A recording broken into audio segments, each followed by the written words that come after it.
ओम नमः शिवाय। नारद जी का भगवान विष्णु को क्रोध पूर्वक फटकारना और शाप देना, फिर माया के दूर हो जाने पर पश्चाताप पूर्वक भगवान के चरणों में गिरना और शुद्धि का उपाय पूछना तथा भगवान विष्णु का उन्हें समझा बुझाकर शिव का महात्म्य जानने के लिए ब्रह्मा जी के पास जाने का आदेश और शिव के भजन का उपदेश देना। सूत जी कहते हैं, महर्षियों माया मोहित नारद मुनि उन दोनों शिव गणों को यथोचित शाप देकर भी भगवान शिव के इच्छावश मोह निद्रा से जाग न सके। भगवान विष्णु के किए हुए कपट को याद करके मन में दुस्साह क्रोध लिए विष्णु लोक में गए और समिधा पाकर प्रज्वलित हुए अग्निदेव की भांति क्रोध से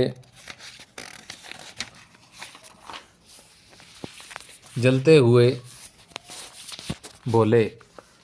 उनका ज्ञान नष्ट हो गया था, इसलिए वे दुर्वचन पूर्ण व्यंग सुनाने लगे। नारद जी ने कहा, हरे तुम बड़े दुष्ट हो, कपटी हो और समस्त विश्व को मोह में डाले रहते हो। दूसरों का उत्साह या उत्कर्ष तुमसे सहा नहीं जाता। तुम मायावी हो, तुम्हारा अनंत कारण मलिन है। पूर्व काल में तुम्ही ने मोहिनी रूप धारण कर के कपट किया, असुरों को पारुणी मदिरा पिलाई, उन्हें अमृत नहीं पीने दिया। छल कपट में ही अनुराग रखने वाले हरे, तुम महेश्वर रुद्र दया करके विष न पी लेते तो तुम्हारी सारी माया उसी दिन समाप्त हो जाती।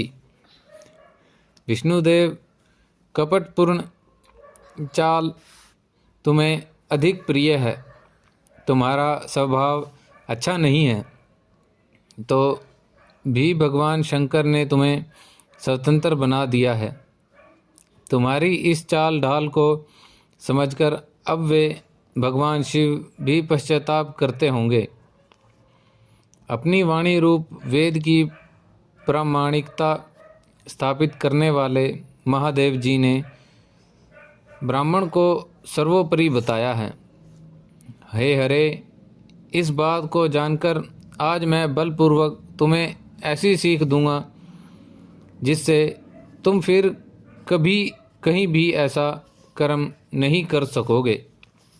अब तक तुम्हें किसी शक्तिशाली या तेजस्वी पुरुष से पाला नहीं पड़ा था, इसलिए आज तक तुम निडर बने हुए हो।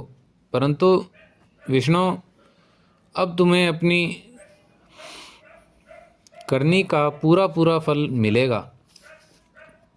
भगवान विष्णु से ऐसा कहकर माया मोहित नारद मुनि अपने ब्रह्म तेज का प्रदर्शन करते हुए क्रोध से खिन्न हो उठे और शाप देते हुए बोले, विष्णु, तुमने स्त्री के लिए मुझे व्याकुल किया है।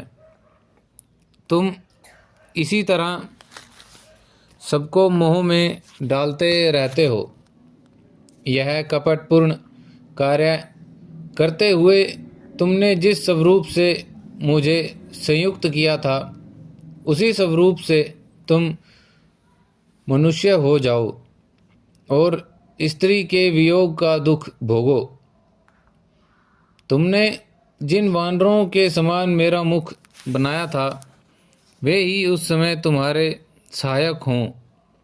तुम दूसरों को स्त्री विरह का दुख देने वाले हो, अतः स्वयं भी तुम्हें स्त्री के वियोग का दुख प्राप्त हो। अज्ञान से मोहित मनुष्यों के समान तुम्हारी स्थिति हो। अज्ञान से मोहित हुए नारद जी ने मोहवश श्री हरि को जब इस तरह शाप दिया, तब उन्होंने शंभु की माया की प्रशंसा करते हुए उस शाप को स्वीकार कर लिया। फिर भी महालीला करने वाले शंभु ने अपनी उस विश्व मोहिनी माया को, जिसके कारण ज्ञानी नारद मुनि भी मोहित हो गए थे, खींच लिया। उस माया के प्रभाव होते ही नारद जी पूर्वता शुद्ध बुद्धि से युक्त हो गए। उन्हें पूर्वता ज्ञान प्राप्त हो गया और उनकी सारी व्याकुलता शांत हो गई। इससे उन्हें मन में बड़ा विस्मय हुआ। वे एकाधिक पश्चाताप करते हुए बारंबार अपनी निंदा करने लगे। उस समय उन्होंने ज्ञानी को भी मोह में डालने वाले भगवान शंभु की माया की सराहना की। तदंतर यह जानकर कि माया के कारण ही मैं भ्रम में पड़ गया था, यह सब कुछ मेरा माया जनित भ्रम ही था, वैष्णव शिरोमणि नारद जी भगवान विष्णु के चरण में गिर पड़े। भगवान श्री हरि नारायण ने उन्हें उठाकर खड़ा कर दिया।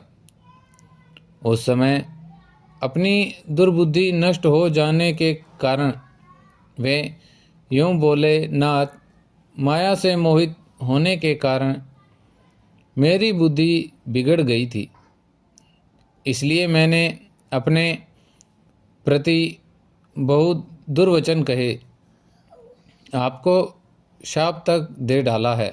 प्रभु, उस शाप को आप मिथ्या कर दीजिए। हाय, मैंने बहुत बड़ा पाप किया है, अब मैं निश्चय ही नरक में पड़ूंगा। हे हरे, मैं आपका दास हूँ, बताइए मैं क्या उपाय, कौन सा प्रायश्चित करूँ जिससे मेरा पाप समूह नष्ट हो जाए, मुझे नरक में न गिरना पड़े। ऐसा कहकर शुद्ध बुद्धि वाले मुनि शिरोमणि नारद जी पुनः भक्ति भाव से भगवान विष्णु के चरणों में गिर पड़े। उस समय उन्हें बड़ा पश्चाताप हो रहा था। तब श्री विष्णु जी ने उन्हें उठाकर मधुर वाणी में कहा, ओम नमः शिवाय।